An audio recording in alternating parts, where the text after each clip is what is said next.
안녕하십니까, 박사입니다. 아바스 아라그치 이란 외교부장은 미국과의 최근 간접 회담이 역대 가장 훌륭하고 진지하며 오랜 기간 진행된 회담 중 하나였으며, 테헤란과 워싱턴이 일부 사안에 대해 합의에 더 가까워졌다고 밝혔습니다. 그는 오전에 약 4시간, 오후에 2시간 동안 협상이 진행됐다고 말했습니다.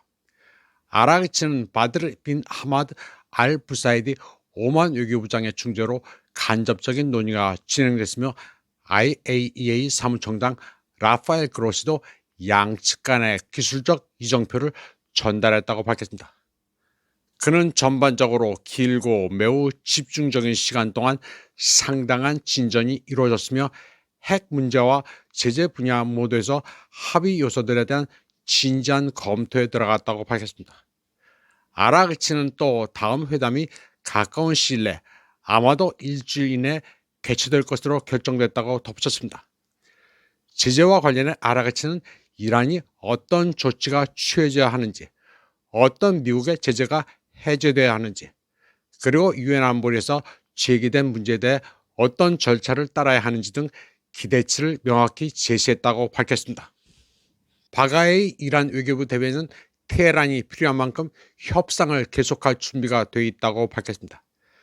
그는 테헤란이 핵 프로그램에 대한 명확한 입장을 유지하고 있으며, NPT와 국제법에 따른 국가의 권리를 재확인한다고 말했습니다. 그는 프레스TV와의 인터뷰에서 NPT 제4조에 따라 국제법에 따른 이란의 권리를 주장해왔다고 말했습니다. 그는 협상이 핵 문제에 초점을 맞췄으며, 이란의 제재 해제와 핵 권리와 이익에 대한 입장이 오만 중재자들에게 명확하게 전달됐다고 말했습니다. 제네바에 이어 다음번 회담은 비엔나에서 열릴 예정입니다. 이란 최고 국방위원회 사무총장 알리 샴카니는 회담의 초점이 제한적이라면 신속한 합의를 이끌어낼 수 있는 기회라고 평가했습니다.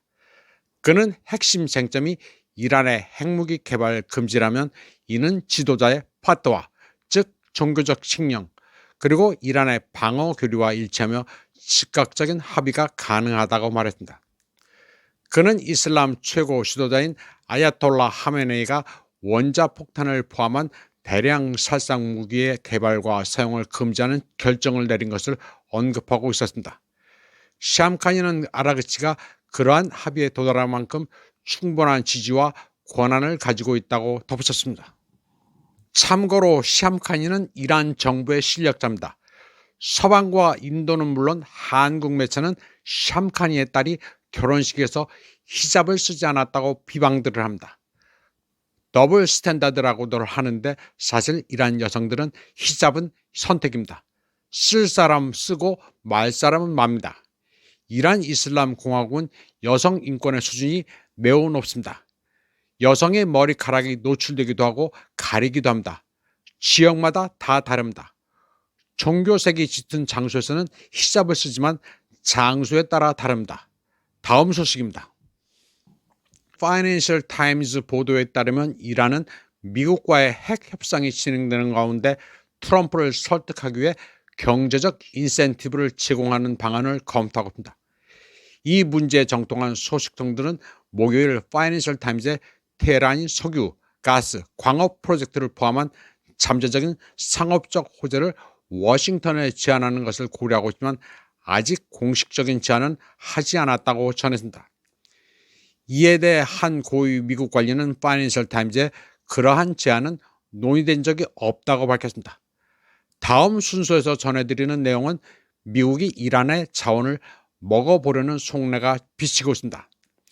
이제 미국은 1990년대처럼 제멋대로 횡포를 부렸지만 이제 그런 시대는 갔습니다.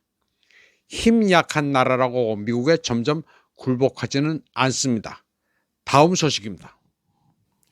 모스크바는 서방 열강들이 이란의 자원을 착취하려 했던 과거의 시도를 되풀이하는 정책을 펼치고 있다며 강력히 비난했습니다. 마리아 자하로와 러시아 외교부 대변인은 목요일 기자회견에서 기밀 해제된 역사적 문서를 언급했습니다. 그러면서 1946년 미국과 영국 기업들이 이란의 유전을 약탈하려 했고, 오늘날에도 비슷한 상황이 벌어지고 있다고 말했습니다. 자하로바는 촉이 날카롭습니다. 앵글로색슨의 수법을 읽고 있습니다. 그녀는 당시 서방 열강들이 이란 정부의 무제한 석유 생산을 압박했으며 이것이 그들의 주요 목표였다고 덧붙였습니다. 자하로바는 비록 그러한 사건들이 80년 전에 일어났지만 이란을 둘러싼 상황이 다시 비슷한 양상을 띠고 있다고 생각하면서도 세계 외교 정책 환경이 근본적으로 바뀌었다는 점을 지적했습니다. 그녀는 이란을 비롯한 여러 국가에 대한 서방의 위협을 언급하며 서방 국가들이 신식민주의적 관행을 통해 얻은 이점을 포기할 의사가 없으며 지배력을 유지하기 위해 그러한 이점에 의존하는 데 익숙해졌다고 말했습니다.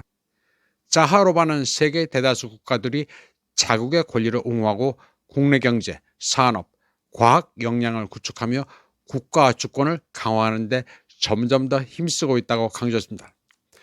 그녀는 워싱턴이 테헤란에 대해 지속적인 위협을 가하고 무력 시위를 벌이고 협박하고 무책임하게 지역 긴장을 고조시키는 것을 목격하고 있다고 말했습니다.